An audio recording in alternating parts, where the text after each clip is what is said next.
አዶናይና ሌሎች ቲክቶከሮችን ከእስር ለማስፈታት አባገዳዎች ወደ ስራ እንደገቡና ይህንንም ጉዳይ እንደያዙት ለመስማት ችለናል። ጉዳዩ ምንድነው? በዛሬው ቆይታችን የምናነሳውና የማስመለክታችሁ መረጃም ይኖራል። ከዛ በተጨማሪ ባሳለፍነው ቀናት ውስጥ እንግዲህ ሰራዊት ፍቅሬ በእግረኛው ሚዲያ ላይ ቀርቦ በርካታ ሐሳቦችን እንደዚሁም ደግሞ የቃላት ጦርነቶችን ሲያደርጉ ተስተውሏል።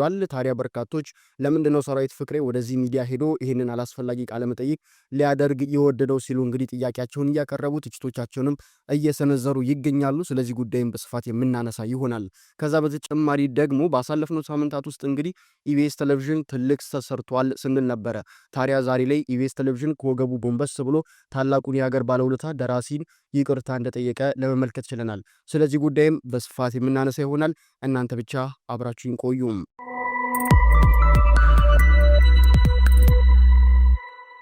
ኖር ኢትዮጵያውያን በዓለም ዙሪያ የምትገኙ እንደምን ቆያችሁኝ? ዛሬም እንግዲህ በአዳዲስ ቪዲዮዎች ወቅታዊ አነጋጋሪ ርዕሶችን ይዤላችሁ መጥቻለሁ። በርካታ ቪዲዮዎችን ይዣለሁኝ። እንግዲህ በመግቢያም እንደነገርኳችሁ ከሰሞኑ መነጋገሪያ የሆኑ ጉዳዮችንና የተሰሙ መረጃዎችን አዳዲስ ሀሳቦችን ወደ እናንተ አደርሳለሁኝ። እናንተም እስከ ፍጻሜው ድረስ በመቆየት ቪዲዮዎቻችንን እየተመለከታችሁ ሀሳብ አስተያየቶቻችሁን እንግዲህ ምክርና ተግሳጻችሁንም እንድታስቀምጡልኝና እንድታስተላልፉልኝ በአክብሮት ጠይቃችኋለሁ። እኔም ቪዲዮዎቹን እየተመለከቱኝ ቀጥታ ወደ እናንተ ሀሳብና አስተያየቴን ደርስ ይሆናል ማለት ነው። እስከ ፍጻሜ ድረስ አብራችሁን ቆዩ።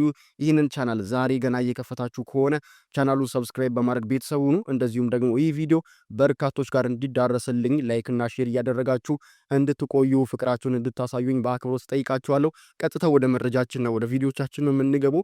በቀዳሚነት የምናነሳው ከሰሞኑ ሰራዊት ፍቅሬ ትልቅ የጥበብ ባለሙያ ትልቅ በኪነ ጥበቡ ላይ በርካታ ስራዎችንና በርካታ አበርክቶትን ያበረከተ የጥበብ ባለሙያ በእግረኛው ሚዲያ ላይ ቀርቦ ለመመልከት ችለን ነበረ። የቀረበበት ምክንያትም እንግዲህ ከሰሞኑ ከአዶናይ ጋር በተለይም ደግሞ አዶናይ የሚያራምደው ሐሳብ ወይም ደግሞ አዶናይ የሚናገራቸው ንግግሮች አሉ አይደል? እነኚህ ሰግጥ ደደብ ፈምስ የሚባሉ አነጋጋሪ እና በርካቶችም ሲተቹት በርካቶች ሲደግፉት ያለውን ሐሳብ ደግፈ በአንድ መድረክ ላይ በአንድ ጋዜጣዊ መግለጫ ላይ ተገኝተሃልና ይህ ካንተ አይጠበቅም በሚል እንግዲህ በእግረኛው ሚዲያ ላይ ቀርቦ የተለያዩ ጥያቄዎች ሲጠየቅና ለዛም ምላሽ ሲሰጥ እንደነበረ የተመለከትንበት ትልቅ ኢንተርቪው ነበረ። ያንንም ተመልክቶ ታዲያ በርካቶች ለምንድነው ሰራዊት ፍቅሬ በዚህ ልክ እዚህ ሚዲያ ላይ ቀርቦ እንደዚህ አይነት ምላሾችን እና ያልተገባ አላስፈላጊ የሆኑ ቃለ መጠይቆችን ሲያደርግ የቆየው ብለው እንግዲህ ይህንን ቃለ መጠይቅ ሲተቹ ነበረ። በአንጻሩ ደግሞ ነገሩንም አጥርቶልናል፣ ነገሩንም እንደዚህም እንድንረዳው አድርጎናል እንግዲህ ያሉም አልጠፉም። ነገር ግን ከዚህ ጉዳይ ጋር በተያያዘ ማነሳላችሁ ወይም ደግሞ ማሳያችሁ ቪዲዮ ይኖረኛል ወደ በኋላ። ነገር ግን አስቀድሜ እግረኛው ሚዲያ ላይ ሰራዊት ፍቅሬ ሲቀርብ እንደዚህ ባማረና ደስ በሚል መልኩ ነበረ የጀመሩት። ኋላ ላይ ነገሩ ወደ ተካረረና ከፍተኛ ወደ አላስ ጦርነት ቢገባም ነገር ግን የጀመረው ቃለ መጠይቁ በእንደዚህ አይነት መልኩና በመመሰጋገን ደስ በሚል እውነት ነበረ። እስኪ ቪዲዮውን እንመልከት። ሰው ያንተ ቅጥቅጥ መሆኔን አያውቅም እና ያንተ ግርፍ መሆኔን ደግሞም እንደውም ይሄን ቁሜ ነው የምነግርህ። በእውነት ለምን መሰለህ በመምጣትህ በራሱ የተሰማኝን ደስታ መንገር እፈልጋለሁ። ሰርሽ ጓደኛህ ሳምሶን ማሞ ስራ ቅጠረኝ ብዬ ሄድኩ አንድ ጊዜ ቢሮ። አይ እኔ የማስታወቂያ ድርጅት ነው ያለኝ፣ ጓደኛዬ ሰራዊት ፍቅሬ ግን ሚዜው ነኝ፣ እሱ ግን ሬዲዮ ጣቢያም አለው ኢትዮ ኤፍኤም 107.8 ይባላል፣ ወደሱ ሂድ አለና የታክሲ 400 ብር ሰጥቶ ወደ አንተ ላከኝ። ኦኬ ወቅቱ ሰኔ መጨረሻና ሐምሌ አካባቢ ነበረ። መጣው 3 ሳምንት በጥቂቱ ወጣ ገባ አልኩ፣ የበጀት መዝጊያ ነው በሚል። ከዛ በኋላ አንተ ጋር ተቀጠርኩ፣ አንተ ጋር ሰራሁ፣ የሬዲዮ እድሉን ሰጠኸኝ። በዛ ተቀጥሬ በወር ከምጠብቀው ደሞዜ በላይ አንተን በስራ ሰዓት ማግኘት፣ ከስራ ሰዓትም ውጭ ስትወጣ እንዴት ነህ ተክሌም ብሎ ማናገር፣ ምክር መስጠት፣ በወር ከሚጠበቅ ደሞዜ በላይ የየዕለት ድርጎውን የየቀኑም መቁነን የነበረ። በዛ አልፌ ይሄው ዛሬ እግረኛው ሚዲያ የሚል ደርሻለሁ። በተክለ ሃይማኖትም በእግረኛውም እንዲህ ትታወሳለህ። አንተ እድሉን ስለሰጠኸኝ በጣም ነው የማመሰግነው። እኔም በጣም ነው የማመሰግነው። ቁጭ በል። በጣም ነው የማመሰግነው ሰርሽ። ቁጭ በል። እግዚአብሔር ይስጥልኝ። አዎ እንግዲህ በእንደዚህ አይነት መልኩ በአማረ መልኩ ነበረ ቃለ መጠይቃቸውን የጀመሩት። ከዛ በኋላ ግን ለሰራዊት ፍቅሬ እንግዲህ ጠንከር ያሉ ጥያቄዎችን አከታትሎ ጋዜጠኛ ተክለ ሃይማኖት ሲያቀርብለት ነበረ። ከዚያ መካከል እንግዲህ ሰራዊት ፍቅሬ እንዲያብራራ የጠየቀው ጥያቄም ይህንን ይመስላል። የት ነው የተገኘው? ምንድን ነው ያለው ሰራዊት? እንዴት ነው የተገኘው የሚለውን ማወቅ ነበረባቸው። ለማንኛውም እንድታውቀው ያህል እንዴት ነው የተገኘው የሚል ጥያቄ ላንሳ። ለኔ ንገረኝሽ ስለምትል እሺ። የጠራን አፍሮሃብ የሚባል ድርጅት ነው በኢስት አፍሪካ የቲክቶክ አዋርድን ሊያዘጋጅ፣ ከዛ ሲቀጥል ደግሞ ቱር ሊያረግ ምናምን ተባለ ድርጅት ነውና አዶናይ እንትን ብለን ይዘን ወደ እንደዚህ ቱር እናደርጋለን። ኢትዮጵያን የማስተዋወቅ ስራ ነው። አሁን ያሉንን በጣም ብዙ ነገሮች ያሉን የሚጎበኙ እና እሱን ይዘን ልንዞር ነውና ፕሬስ ሪሊዝ ይሰጣል፣ ጋዜጣዊ መግለጫ ይሰጣል እና እዛ ላይ እንድትገኝልን እንደ ማንኛውም ጊዜ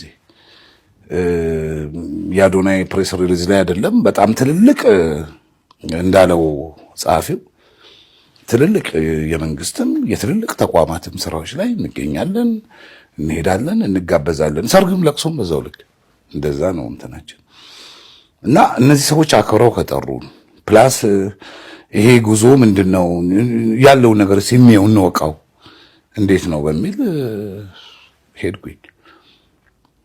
አሪፍ ዝግጅት ነበረ። በጣም ትልቅ ዝግጅት ነው። ከፍ አድርገው አክብረውታል ልጁን። በሊሙዚን ነው የመጣው፣ መርሴዲስ ከፊት እየመራ ምናምን። እኔ ከአርት ጋር ቀረብ ያለ ሰው በዚህ ደረጃ ሲከበር በጣም ደስ ይለኛል ሆነስትሊ። ምክንያቱም ብዙ የምታውቀው ነገር አለ። ያው የኛ ሀገር አርቲስቶች ከአርት ጋር ቀረብ ያለው ሰው ማለት ነው። ይሄ እንደዚህ ሶሻል ሚዲያው ላይ ምናምን ፌመስ የሆነው ሰውዬ አዶናይ ማለት ነው። እንደዛ ነው አመጣጡ። እሱ አርቲስት ነው፣ የኪነ ጥበብ ተሰጥኦ ነው። ከአርት ጋር ቤተሰብ ነው። የኪነ ጥበብ ተሰጥኦ ምናምን የለም። ሞቲቬሽናል ነው ምናምን ነው የራሱ መንገድ ነው እሱ። አይ ሎጎ እኮ ሰግጡ ፈምስ ነው። ሰግጥ ፈምስ እኮ ነው። አይ እሱ ይሄ አርት ነው እያልከኝ ከሆነ አዲስ የኪነ ጥበብ አዲስ ስም እናገኝ ብዬ ነው። እኛ የተጠራነው አፍሮሃብ የሚል ካምፓኒ ነው የጠራነው። አፍሮሃብ ከዚህ ልጅ ጋር የአምባሳደርነት ውል እንደተዋዋለ መቼም ሳትሰማ አትቀርም። ስለምትሄድበት ቦታ መቼም መረጃው አይኖርህም። አለኝ ጉዞ ላይ ሊጓዙ ነው። ርዕሱ ይሄ አሁን የምትለው ሰግጥ ጉዞ ነው። ሰግጥ ፈምስ ቱር ነው። አንተ በለው እኔ ያልለው፣ ምክንያቱም ቃሉ እያልን ብንጠራው ይሻለኛል። ምክንያቱም እኔም ብዙ እንትን ስላልሆንኩ እሱ ላይ እና ሄድን። ልጁ በጣም ፌመስ ነው።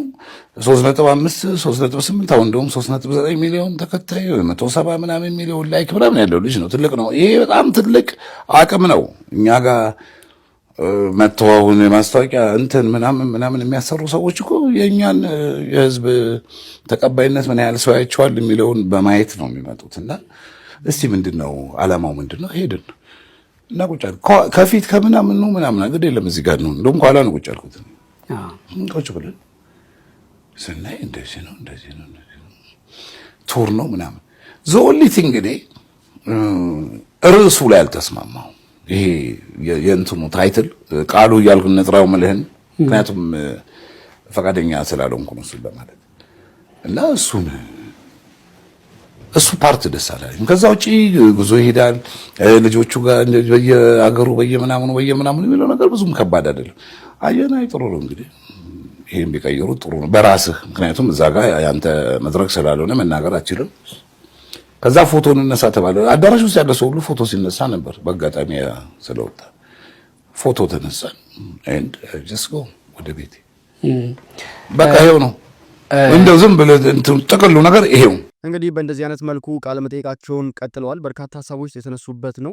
በተለይም ደግሞ ከዚህ ከፊንቴክ ጋር በተያያዘ ሰራዊት ፍቅሬ እዛ ላይ ስለነበረበት፣ በአጠቃላይ ደግሞ በዚህ በጋዜጣዊ መግለጫው ላይም ከአዶናይ ጋር በተገኘበት እንግዲህ ሰግጥ ፈምስ አዶናይን ይዞ የሚሉ የተለያዩ መርሆችም እንደነበሩት በቃለ መጠይቁ ላይ ሲነገር ነበረ። ከዚህ በፊት እንግዲህ በርካቶች ይህንን ጉዳይ አንስተው ብዙ ሲወያዩበት እንደነበረ ይታወሳል። አርቲስት ሰራዊት ፍቅሬም እንግዲህ በእንደዚህ አይነት መልኩ እና በቆይታው በርካታ ሀሳቦችንና እንደዚህ አይነት አንኳር ነጥቦችንም ሲያነሱ ቆይተዋል። ነገር ግን ይህንን ቃለ መጠይቅ የተመለከቱ ሰዎችም ለምንድን ነው ሰራዊት ፍቅሬ በእንደዚህ አይነት ሁኔታ የቀረበው ሲሉ የሁኔታው ሙሉ ቃለ መጠይቁን የተመለከቱ ሰዎች ሀሳባቸውን እንደዚህም ሲገልጹ ነበረ። የእግረኛው ሚዲያን ሾው ከተከታተልኩ ብዙ ጊዜ አላየውም፣ ተቆራርጦ ሲመጣልኝ ነው ማየውና ከተከታተልኩ በኋላ ሁሌ የሚመጣልኝ ጥያቄ ማለት ነው እንግዶቹ ማን እያስገደዳችሁ ነው የምትሄዱት? አይመቸኝም፣ ዛሬ ፕሮግራም አለኝ፣ ይሄን ሰሞን ሚዲያ ላይ መቅረብ አልፈልግም። ሰራዊት ምን ልትሆን ነው የሄድከው? ሰራዊት ሰራዊት ፍቅሬ እኛ በጣም ልጅ እያለን ያለው ሰራዊት እና ስቲል ጃይንት ሰራዊት ሰራዊት ፍቅሬ የተባለው ግለሰብ እግረኛው ሚዲያ ላይ ብቅ ብሎ እልፍ ዝባዝንኬዎችን አወራ። ከተናገራቸውና ንዴት ከሚያመጡ ነገሮች ሁለቱ፣ ሌላው እንኳን ዝባዝንኬን ያወራው የሱን ችጋራምነት ያጋለጡ ናቸው። ከዚህ በፊት ስላቸው ስጮሃቸው የነበሩ ነገሮችን በአፉ የነገረን ነው። ሁለቱን ለመጥቀስ ያህል ስለ ፊንቴክ ያወራውና ስለ አዶናይ ያወራው።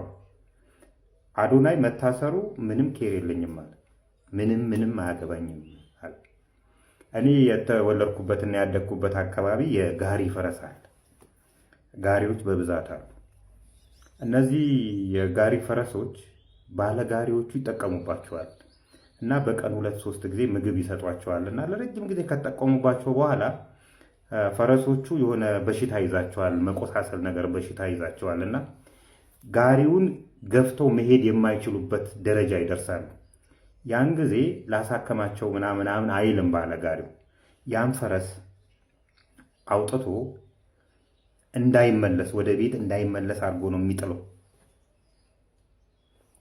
እንደው እንደ ድል ሆኖ ጅብ ካልበላውና ያ ፈረስ ከዳነ ባለጋሪው እንደገና ይዞት እንደገና ይጭነዋል።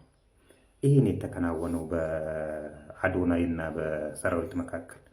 አዶናይ ድንገት ተፈቶ እንኳን ይፈታል ወደ የሚመጣ ከሆነ አዶናይ ላይ መሳፈሩ የማይቀር ጉዳይ ቢኮዝ ይሄን ሶሻል ሚዲያ ወዶታል።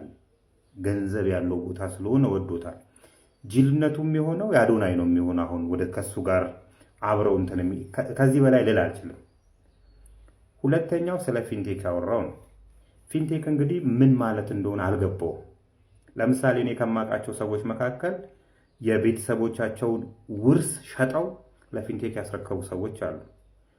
የኩላሊት ህመምተኛ ሆኖ እጥበት በየሳምንቱ 7,000 ብር እየከፈለ ይሄ ብር ያልቅብኛል፣ ታክሲ ሰርቼ ያንን ነገር እየሰራው ኩላሊቴን እያሳጠብኩ ካልኖርኩ በስተቀር አይበቃኝም፣ አንድ ቀን ብሩ ያልቅና እኔም አልፋለሁ ብሎ ይሄን በመፍራት ታክሲ ለመግዛት ያስረከበ ሰው አለ።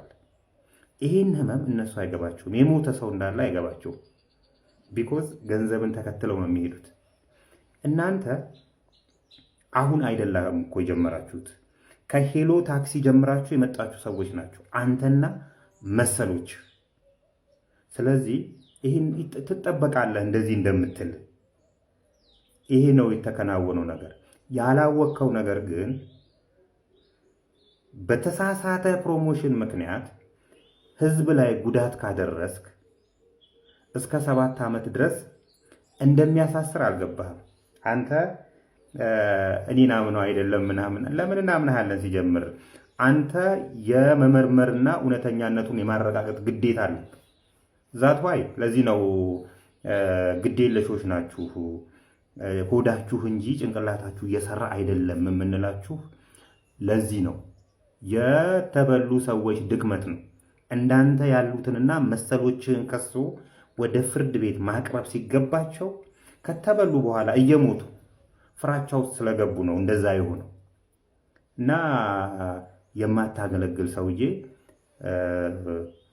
እንደዚህ አትልም ተብሎ አይጠበቅም። የሚጠበቀውን ወሬ ነው ያወራኸውና አንድ ቀን ፍርድ ታገኝ ይሆናል። አንተና መሰሎችህ እንደዚህ እንደጨፈቀ አትኖራትም። እንግዲህ በአንድ ወቅት ላይ መነጋገር የነበረው የፊንቴክ እንግዲህ ኢንቨስትመንት ግሩፕም እንግዲህ ያመጣው አዲስ ነገር ወይም ደግሞ የተፈጠሩ ሁነቶችን የምናስታውሳቸው ናቸው። በርካቶች እንግዲህ ተጀበርብረናል ሲሉም እንደነበረ እናስታውሳለን። ያም ጥያቄ ለአርቲስት ሰራዊት ፍቅሬ ተነስቶለት ነበረ። ለዚያም ምላሽ ሰጥቷል። ታዲያ ያስመለከትኳችሁ ቪዲዮም ከዚህ ጉዳይ ጋር በተያያዘ ሰሞኑን ሲነጋገሩበት በርካቶቻቸው ሀሳብ ሲሰጡበት የነበረ ጉዳይ በመሆኑ ነው። እስኪ እናንተስ በዚህ ጉዳይ ላይ ምን አይነት ሀሳብና አስተያየት አላችሁ የሚለውን ደግሞ ኮመንት ላይ አስቀምጡልኝ። ከዛ በተጨማሪ ግን ከሰሞኑ ሌላው የሰማነውና አስገራሚ መረጃው ደግሞ የአዶናይንና ሌሎች ቲክቶከሮችን ይመለከታል። እነኚህ ቲክቶከሮች እንግዲህ በህግ ቁጥጥር ስር ውለው ምርመራ እየተደረገባቸው ከሀገሪቷ ባህልና እንደዚሁም ደግሞ እሴትን ያልጠበቀ ድርጊት ፈጽመዋል በሚል ምርመራ እየተደረገባቸው እንደሚገኝ ይታወቃል። ታዲያ ያንን ተከትሎ አባገዳዎች ይህንን ጉዳይ በእርቅ ለመፍታት ከመንግስት ጋር እንደዚሁም ደግሞ ከሚመለከታቸው አካላት ጋር ውይይት ለማድረግና ወጣቱን ለማስታረቅ ለማስተማር እንቅስቃሴ እያደረጉ እንደሚገኝ ለመስማት ችለናል። ይህንንም ጉዳይ እስኪ እንመልከት።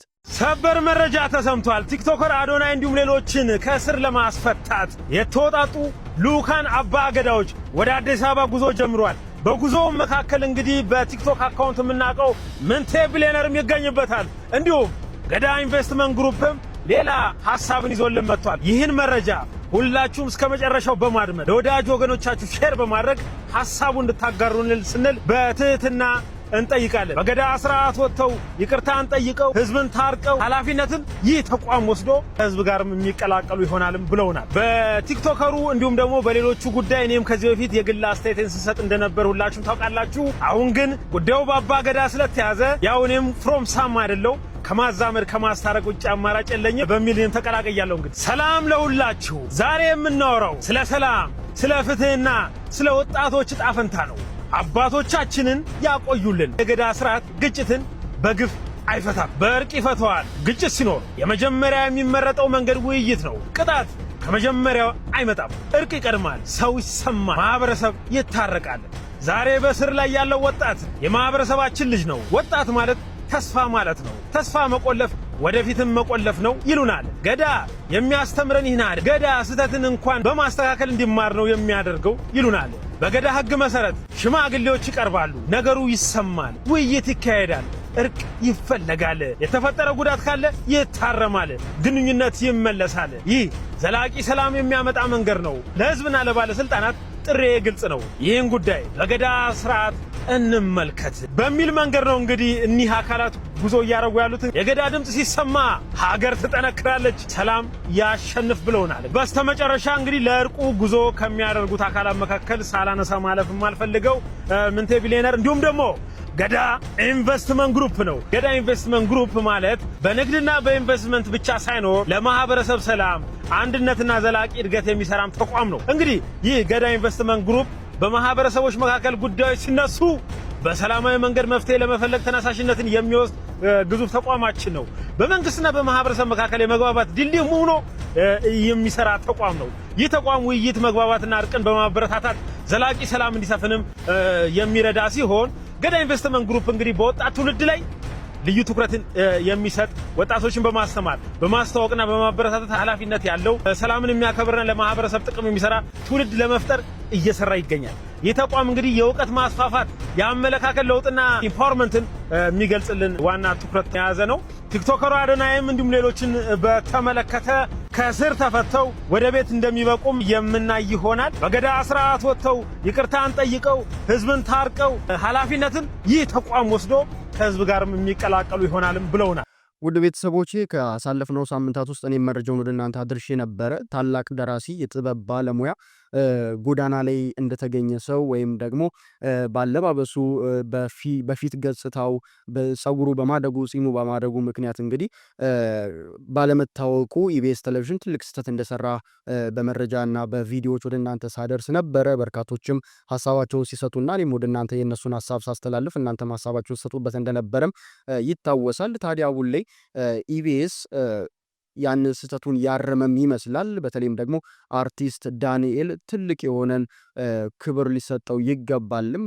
ከወገቡ ጎንበስ ብሎ ባሳለፍነው ቀናት ውስጥ እንግዲህ የሰራውን ስህተት እንዳረመም ለመመልከት ችለናል። በኢቢኤስ ስምም ትልቅ ይቅርታና ትልቅ ስጦታም እንደተበረከተለት ለመመልከት ችለናል። ይህ ደራሲና ይህ የጥበብ ባለሙያ እንግዲህ ከ7 በላይ ወደ 8 የሚጠጉ መጽሐፍቶችን እንደጻፈ እነሱም መጽሐፍቶች በበርካታ አንባቢያን ዘንድ ትልቅ ቦታ የሚሰጣቸው በብዙ የሚታወቁ እንደሆኑ እንግዲህ እኔም ነግሬያችሁ ነበረ። ያው አሁንም ይሄ ነው እየተነገረ የሚገኘው።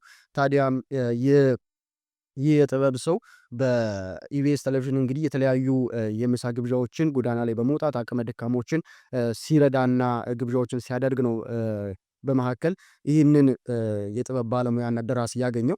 ታዲያም ልክ እንደ ጎዳና ሰው ወይም ደግሞ እንደ አቅመ ደካማ ይህንን ሰውም እንግዲህ ኢቢኤስ ምሳ ሲጋብዘው ተስተውሎ ነበረ። ታዲያ ኢቢኤስ ቴሌቪዥን ዋናው ነጥቡ ይህንን ሰው እንዴት አያውቀውም፣ ይህንን የጥበብ ባለሙያ እንዴት አያውቀውም የሚል ጥያቄ ነበር፣ የበርካቶች ጥያቄ። ኋላ ላይ ግን ያለው የፊት ገጽታ ያለው የአለባበስ ሁኔታና ሁኔታው በሰዓቱ የነበረው ሁኔታ ያንን ነገር እንዳይፈቅድ አድርጎት አሁን ላይ ኢቢኤስ ቴሌቪዥን በሚያስደንቅና ደስ በሚያሰኝ ሁኔታ ከወገቡ ሸብረክ ብሎ በአርቲስት ዳንኤል አማካኝነት ቤቱ ድረስ በመሄድ እንግዲህ ይቅርታ ጠይቋል። ይቅርታውንም ይህ የጥበብ ባለሙያ እንደተቀበለ መመልከት ችለናል። እስኪ ያንን ቪዲዮ እንመልከት። ይሄን ሀብታሙ አለባቸውን የማውቀው። እንደምን አለ? ሰላም። ስላገኘሁ በድጋሚ ደስ ብሎኛል። ባለፈው መንገድ ላይ ሳገኘህ ጺም አድጓል፣ ፀጉርህም አድጎ ነበር፣ ተቀይረህብኛል። መንፈሴ ግን ትንሽ ነግሮኛል። ከዛ ተጠራጥሬ ነው የሄድኩት። ስለየህም ራሱ እየተጠራጠርኩ ነው የተለየው። የተገናኘንበትን ጊዜ ታስታውሰዋለህ? አስታወስከው? አስታወስኩ። ያው እየዞርን ኢቢኤስ ቴሌቪዥን እንደ ቤተሰብ ሰዎችን እያገኘን አብረን ዛሬ እንዋል፣ አብረን ምሳ እንብላ የምንለው ግብዣ አለን፣ የራሳችን ግብዣ።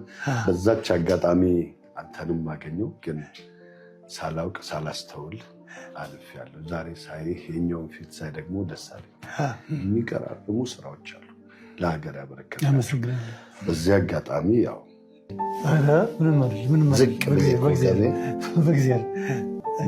መነሳት ነበረብኝ። እንደዛ ነው የምናከብረህ፣ እንደዛ ነው የምናመሰግነህ። ለሀገር የሰራኸው ትልቅ ስራ አለ። በስነ ጽሁፍ ውስጥ ትልቅ ባለውለታ ነህ፣ ትልቅም ድርሻ አለህና ይህንን ሳናመሰግን አናልፍም። ተቀብዬዋለሁ፣ አመሰግናለሁ። ሀገርም ታመሰግናለች። በዚህ አጋጣሚ ደግሞ ይቅርታም ማለት እፈልጋለሁ ከልቤ። ብዙ አይደለም፣ ምንም ይቅርታ የሚያሳየቅ ነገር አልገጠመኝም። ግለሰብ አይደለም ያየሁት፣ ያኔ ድርጅት ነው ያየሁት። አንተ አለ፣ ከአንተ ረዳቶች አሉ፣ መኪና ቆሟል እና ድርጅት ነው ከኢቢኤስ ቴሌቪዥን ብለኸኛል። ተቋም ነው የመጣው እና ይሄ ተቋም ምን እየሰራ ነው ብዬ ጠይቄያለሁ በልቤ። እና ምሳ ስትጋብዘኝ አንድ ነገር እያለ ሀብታሙ መሆኔን አውቀው ያደረጉት ነው ብዬ አላሰብኩም። ግን አንድ ነገር እየሰሩ ነው። በአጋጣሚ አግኝተውኛል። እኔ ያው ህዝቡ ነኝ፣ ከህዝቡ ጋር ነው ያለሁት። ምሳ ነው የጋበዙኝ። ስለዚህ አክብሮቴን ላሳያቸው ተቀብዬ ደስ ይለኛል። ነገም ብትመጡ እቀበላለሁ። እኛ ያችን ስናደርግ ካሜራ ላይ የሚያ ነገር ሲገባ ምንድን ነው ህዝብ ሁሉም ነጋውን በሰፈር ውስጥ ሀብታሙ የራሱን የሰፈር ሰዎች ምሳ ልጋብዝ ሊል ይችላል። እንደ ሀገር ሌላውም ሁሉም እየተቀባበለ እችን ፍቅር ለማጋባት ነው። አጋጣሚው ምናልባት ፀጉር ማድረግ ያላንተ ማድጓል። አሁን በአጋጣሚ ከምሳ ነው በልቼ ነው የወጣሁት፣ ተመግቤ ነው የወጣሁት። ፀጉሬና ያድጋል ከልጅነት ጀምሮ አንዳንዴ ያሳድጋል። ስራ ሲበዛ ያድጋል እና እንደምንም አላየው ስራ ላይ ነኝ። ያዩ ሰዎች ምን ነካው ሊሉ ይችላሉ እና ስታገኘኝ እየሄድኩ ነው ያገኘኝ። ምንም አንተ ነው የመጣኸው፣ እናንተ ናቸው የመጣችው፣ እኔ አልመጣሁም እና ወደ ምንም ሊተረጎም አይችልም። መልካም ልብ ነው ያለ፣ ለሀገርም ባለውለታ ነህ። ከዚህም በኋላ ደግሞ ሀገርም ህዝብም ከአንተ ብዙ ነገር ይጠብቃል። ብዙ ነገር እንደምትሰጠንም ሙሉ ተስፋ አለን። ቃል ገብቻለሁ። ከእግዚአብሔር ቃል ገብቻለሁ። እንወድሃለን፣ እናከብርሃለን። ምናልባት በመንገዴ ላይ ድንገት እንኳን እንደ ጥፋት የታየብኝ ነገር ካለ በድጋሚ ሀብትዬ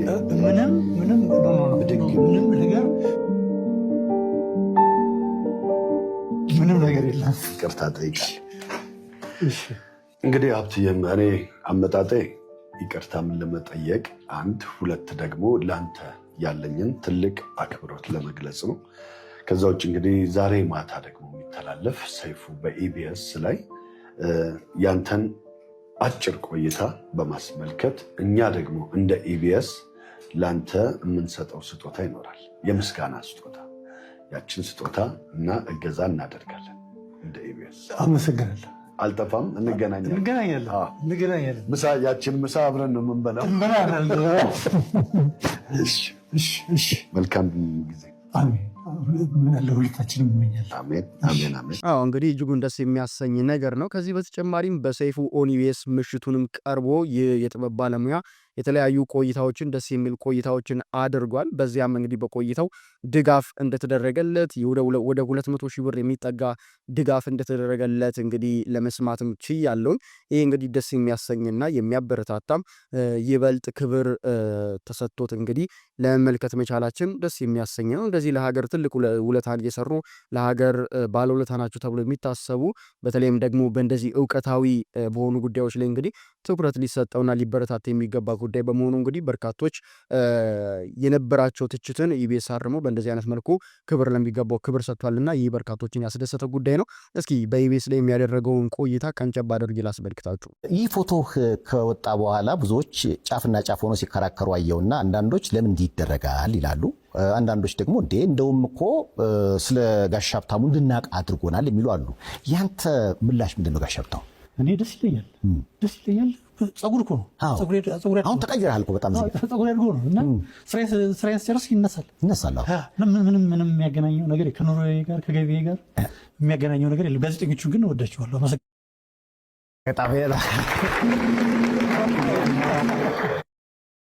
ውልደትህ ጎንደር ነው አይደል? ጎንደሬ ደስ ይላል። ትግደረደራለህ። እውነት እንዲህ አይነት ነገር ሲታየው የትውልድ ቦታ ላይ ጓደኞች አካባቢ ቤተሰብ አካባቢ ምን ነገር ፈጠረ? ምን ሳይ የትኛው ፒክቸሩን ሲያዩ እንትን አደረጉ ጫና አሳጥሩ? ምንም ነገር የለም። አልፎ አልፎ እንደዚህ ይሆናል። አሁን ከዚህ በኋላም እንደዚህ ሊያጋጥመኝ ይችላል። ምክንያቱም አሁን አዲስ መጽሐፍ እየጻፍክ ነው? አሁን እያሰብኩ ነው።